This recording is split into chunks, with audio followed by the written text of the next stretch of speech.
Ada yang kenal dengan seorang yang bernama Mark Sykes? Kalau banyak yang tidak mengenal siapa dirinya, namun pasti banyak yang tahu karyanya. Karyanya adalah yang membuat dunia Timur Tengah sampai saat ini selalu berperang. Dialah yang menciptakan gerakan-gerakan milisi yang kemudian membentuk negara-negara dan memecah belah Timur Tengah seperti sekarang ini. Bayangkan dunia di peta geopolitik di tahun 1900-an di Timur Tengah. Maka belum ada yang namanya Saudi Arabia, Uni Emirat Arab, Kuwait, Irak, Mesir, dan lain sebagainya. Dunia Barat hanya melihat wilayah itu kaya dengan minyak bumi dan gas. Wilayah itu dihuni kelompok manusia yang tinggal di gurun pasir, mayoritas beragama Islam. Yang sekutu Barat lihat adalah hanya sumber daya alamnya dan bagaimana menaklukkannya. Karena Ottoman Turki, kerajaan Ottoman Empire, menguasai wilayah itu lebih dari 400 tahun. Maka sebuah operasi intelijen dilakukan oleh pihak Inggris dan Perancis waktu itu. Sehingga ada yang namanya Kolonel Sir Teitan Benvenuto Mark Sykes yang merupakan penasihat diplomatik Inggris, khususnya yang berkaitan dengan Timur Tengah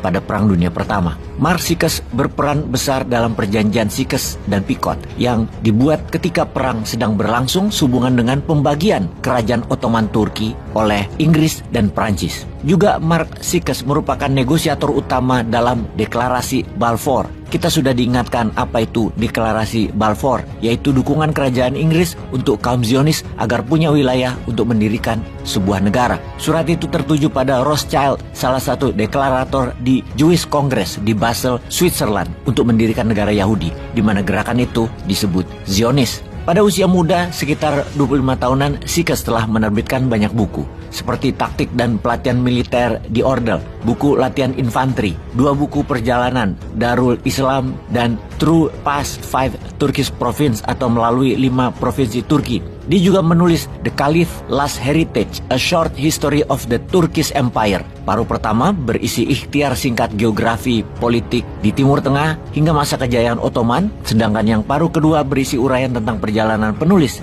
di Asia Kecil dan Timur Tengah. Buku terakhir inilah yang menjadikan dunia mengetahui apa dan siapa Mark Sykes yang tugasnya sebagai agen rahasia atau intelijen yang hanya satu, yaitu merubuhkan Ottoman Empire atau merobohkan kerajaan Ottoman Turki. Bagaimana Sykes bisa merobohkan kerajaan Ottoman yang sangat kuat waktu itu?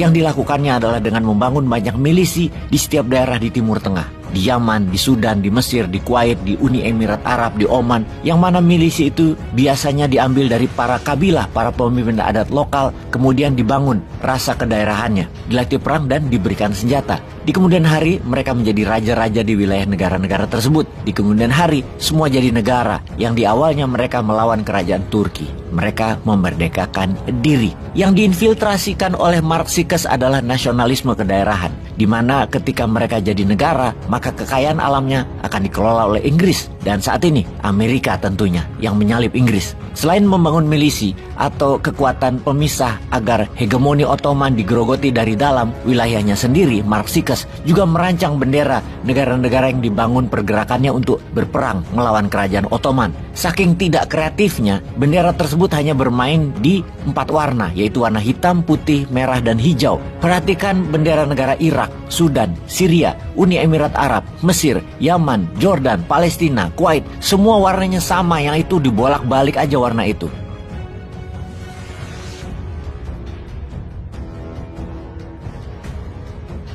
Gerakan nasionalis kedaerahan itu dikenal juga dengan nama Arab Revolt atau Arab Memberontak. Sehubungan dengan informasi ini, maka kita, Indonesia, harus bercermin. Banyak negara besar bermain di Indonesia, menunggangi elit politik yang selalu ingin berkuasa selamanya, dan mereka juga bisa memanfaatkan pihak oposisi. Selama mereka berdua, incumbent dan oposisi, haus jabatan dan haus kekuasaan, lalu mau melacurkan kekayaan alam Indonesia. Apa yang Mark Sykes lakukan di kemudian hari menjadi template dunia intelijen, di mana video ini akan menjelaskan bagaimana intelijen masuk ke sebuah negara dan menghancurkan negara tersebut untuk kepentingan mereka.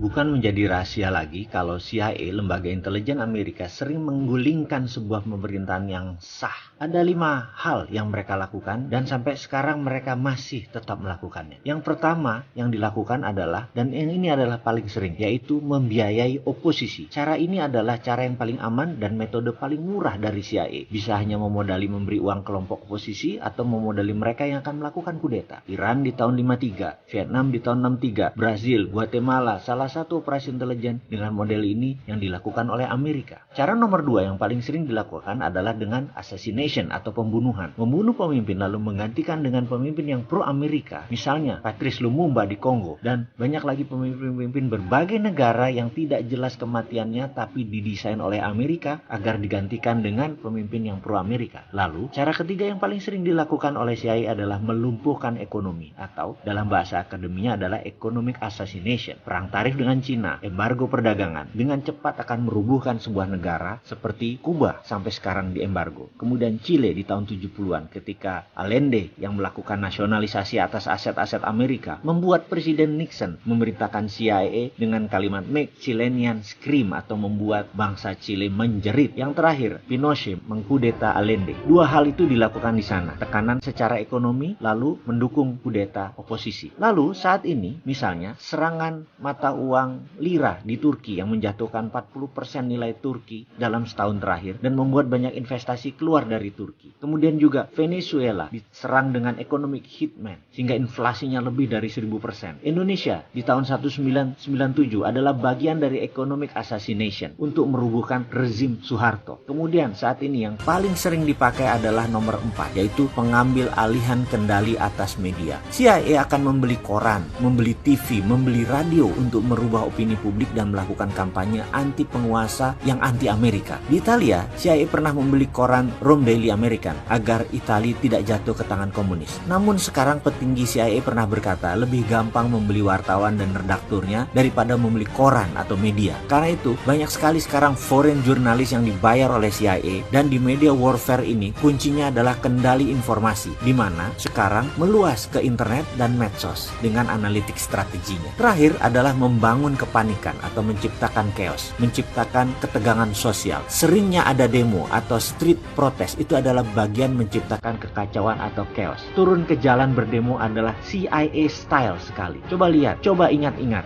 di Indonesia yang sedikit-sedikit turun ke jalan, belakangnya pasti siapa? Kita bahas detailnya di chapter yang lain. Dan pastikan mereka yang turun ke jalan itu tidak tahu apa motif asli demo tadi. Itu adalah kunci sukses demo. Misalnya tokoh Iran Muhammad Mossadegh yang menasionalisasi aset minyak Inggris di tahun 53, digalanglah demo besar-besaran sampai terguling, dan kemudian boneka Amerika Syah Iran dijadikan monarki lagi. Juga demo panjang Hong Kong saat ini, demo besar misalnya kemarin di Malaysia untuk menggulingkan Najib yang pro Cina beberapa tahun yang lalu. Ini semua adalah sedikit informasi tentang organisasi rahasia dan bagaimana operasinya, dan masih banyak lagi yang sebenarnya kita tidak tahu. Jadi ke depan ada baiknya Indonesia hati-hati. Kita harus punya strategi berlapis dan bermain cantik. Baru nanti kita salib mereka semua di tikungan. Barulah Indonesia bisa jadi negara besar.